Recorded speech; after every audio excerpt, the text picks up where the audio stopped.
নমস্কার, আমি অনুপ্রিয়া চলে এসেছি আপনাদের প্রিয় বিনোদনের খবর নিয়ে।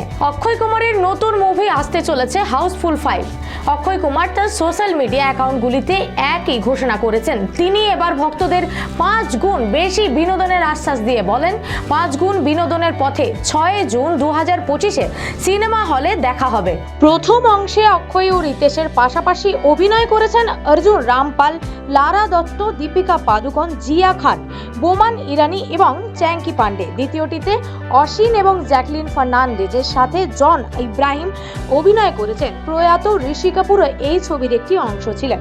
হাউসফুল 3-এ জ্যাকলিন, নার্গিস ফাকরি এবং লিসা হেডেনের সঙ্গে অভিষেক বচ্চনের যোগ রয়েছে। হাউসফুল 4 একটি সম্পূর্ণ নতুন কাস্ট লাইন দেখেছিল, যার মধ্যে রয়েছে ববি দেওয়াল, কৃতি শ্যানন, পূজা হেগড়ে এবং কৃতি খরবান্তা। যখন অক্ষয় এবং রিতেশ অপরিবর্তিত ছিলেন, অক্ষয়কে শেষ দেখা গিয়েছিল মিশন রানীগঞ্জে।